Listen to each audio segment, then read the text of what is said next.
Reddit isn't just a website for memes and pictures of cats. You can also read about conspiracy theories, see crazy political discussions, and on a more serious note, find what is perhaps the best wrestling forum anywhere on the internet. r/squared circle has become the place to go for frank WWE discussions. Even John Cena himself was checking it out a few weeks back, and a recent thread about pervasive wrestling myths that just refuse to die caught our attention. Wrestling being what it is, aka a form of entertainment somewhere between fiction and reality for a long while, was the exclusive domain of those who walked into the ring when it came to wild tales that seemed a little out of nowhere. That's why they're great to hear though, and as fans we're often guilty of indulging in them a little too much, even more so when the wrestling landscape goes quiet, like it always does, for example in December. Time to go back to the craziest stories possible. It's fun, mind. You can't deny that. I'm Simon from WhatCulture, and this is 10 WWE myths fans still believe. Number 10. Triple H's Ultimate Warrior squash was a punishment. These days, it's pretty hard to imagine Triple H, the Game, the King of Kings, the 14-time world champion, losing a match inside 2 minutes. But that is exactly what happened at WrestleMania 7, where the future head of NXT was comprehensively beaten by the Ultimate Warrior. So comprehensively, in fact, that Warrior comically no-sold Triple H's trademark pedigree. The late wrestler literally got right back up to his feet as if he just kicked him in the shin. Many fans still believe this match was punishment for the infamous Curtain Call episode, in which Trips broke kayfabe to say goodbye to friends Kevin Nash and Scott Hall, who were headed to WCW. There could be a whiff of truth about that when you got rid of context, but when you bring that back into play, the Curtain Call incident happened nearly 2 months after he was buried at Mania. So unless Vince McMahon can see into the future, this is a pile of nonsense. Number 9. Hardcore Holly sandbagged Brock Lesnar. In 2002, Hardcore Holly suffered a broken neck after a botched powerbomb from Brock Lesnar, and for years fans have believed that the injury was the result of deliberate sandbagging on the part of a man whose gimmick was once that he was a NASCAR driver. Wrestling is so weird. This is silly for a couple of reasons, not least that being in the arms of a 300-pound beast is probably a bad time to try and provoke a 300-pound beast. That's like going up to a bear, smashing it in the face, and then being shocked when it mauls you to death. But it's also a slight on Holly's character, who, as far as we can tell, seems to be a consummate professional, although someone that's also terrifying. Commenting on it years later, Holly explained that Lesnar was simply unwell at the time of the match, and inadvertently dropped his opponent, and that's that. I'm sure they're not going to write Christmas cards to one another, but at least nothing too untoward went down. Number 8. Vince McMahon loves competition. A myth that came from WWE HQ itself. Various Monday Night Wars retrospectives on the network state that Vince McMahon used the threat of competition as fuel to defeat Ted Turner's evil empire and stand tall to dominate the wrestling world. So the NWO convinced Vince to get rid of the likes of Mantor and climb back to the position where he belonged. And that's at the top, in case you didn't catch it. This might have happened, sure, but when you look at it, not only did Steve Austin and The Rock grab the brass ring, but they were also superstars that drew more tickets than any promoter ever did. Also, WCW effectively killed itself. Just go and watch Nitro from 2000. Vince is threatened by competition, of course, anybody would be, but it's tough to accept that he loves it when he doesn't even like SmackDown resembling a threat to Raw. Never forget what happened at Survivor Series 2018, it's there for all to see. McMahon killed off the competition because that's what he does, for better or worse. It's business 101, which is impressive and devastating in equal measure. It's even going on right now in some people's eyes when we talk about NXT UK.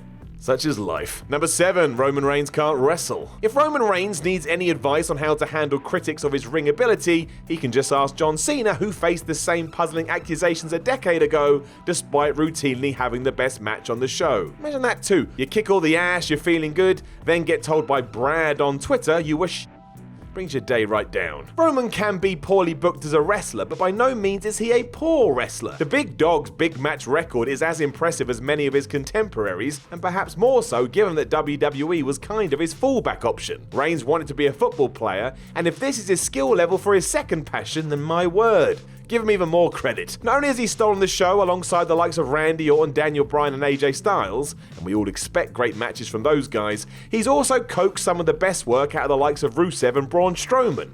Leave Roman alone, he's good, and now that I've said that, I'm gonna go hide for a while. Number 6, the hardcore title is the old WWF belt. It has long been suggested that the dirty-looking hardcore championship belt worn by the likes of Crash Holly and Molly Holly was fashioned from the remnants of the WWF title destroyed out of spite by Curt Hennig back in 1989. If you don't remember that, go and look it up. This is apparently completely bogus. That particular belt was actually sold as a piece of memorabilia, making the hardcore title pretty much as worthless as it looked. According to Reddit though, this seemingly innocuous tidbit of trivia has been the subject of much deliberation. For example, a Wikipedia administrator has for years refused to believe it's true and bans anyone who dares remove it from the footnotes. I respect the guy's passion, and I'm also scared that he would go to these lengths. Fair play to your friend. Fair play. Number 5. Kane accidentally won the WWF title. There are some people who believe that Kane wasn't supposed to win the WWF title at King of the Ring 1998 and only did so because Stone Cold was inadvertently busted open. Because it was a first blood match, there was no choice but to award the championship to the Big Red Machine. It's not exactly hard to see why this myth took hold. Kane lost the title back to Austin the very next night on Raw, making his brief title reign effectively pointless, and the Texas Rattlesnake did, in all fairness, begin bleeding long before they called for the bell. But it's also very easy to refute. When has wrestling ever been faithful to its internal logic? If they had wanted to keep the belt on Austin that night, they probably could have found a way by making a bunch of nonsense up. That happens all the time and was even easier to get away with in the late 90s. Fans were involved so heavily they'd buy into anything, even the shifting of the rules. Kane was simply booked to win it and drop it 24 hours later. The real conspiracy is why he wasn't allowed a longer reign. Number 4, Rey Mysterio only got pushed because of Eddie Guerrero. Did WWE allude to the passing of Eddie Guerrero in order to generate support for Rey Mysterio's title push at the beginning of 2006? Perhaps, but would Rey Mysterio have reached the main event in any case? Almost certainly. Rey's accomplishments have been unfairly downplayed in the time since he became the champ at WrestleMania 22, with many fans insisting that the High Fly would not have won World Heavyweight Gold without his connection to Eddie Guerrero. Apart from his obvious ability, that theory simply ignores how popular Rey was in the years prior to winning his maiden world title. He would have made it regardless, although maybe not so soon, but he definitely would have made it, and to throw all that in the pot is just not fair. That's not to say there weren't other issues that came out of the story at the time, but one way or the other, Mysterio would have reached this level eventually. Number 3, WWE predicted the Daniel Bryan movement. Let's start with the myth. WWE planned to have Daniel Bryan headline WrestleMania 30 all along, but knew that his crowning moment would be all the more special if they could convince the fans they were going to get Orton versus Batista instead. Now the reality, which even Daniel Bryan himself has hinted about. WWE penciled in Orton versus Batista for the headline match at WrestleMania 30 and planned for Bryan to be on the undercard, probably taking on Sheamus again. The fans then got behind Bryan, poured cold water on Batista, and forced the company to change its plans at the 11th hour.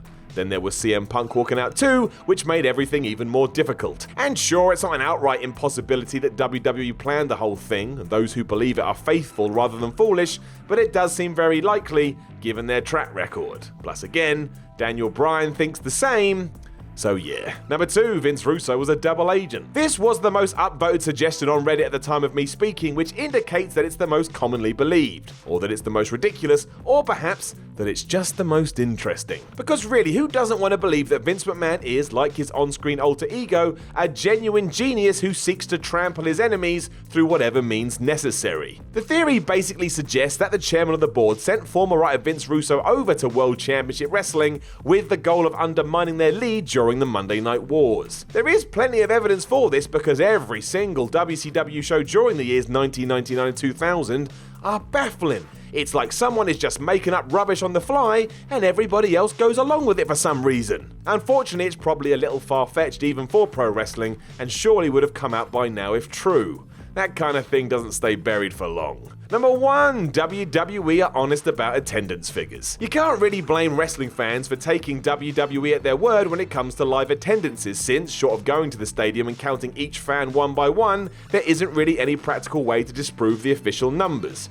Also, really, who cares? I don't. How many people are in an arena on any given night means nothing to my life. But industry experts, or those with eyes on the inside, are a little more cautious, having grown skeptical of Vince McMahon's record-breaking claims after years of allegedly increased figures. And it was last year's WrestleMania that really let the cat out of the bag. WWE claimed more than 75,000 watched Roman Reigns introduce The Undertaker to his yard, a record for Miami's Camping World Stadium. But the Wrestling Observer later suggested it may have miscalculated by about 12,000. There's loads more if you care to search for it too when it comes to attendance figures, but I shall leave that for you to discover.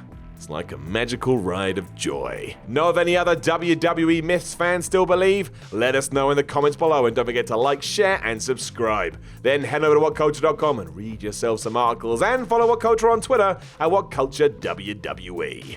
My name is Simon from WhatCulture, and I will talk to you again soon.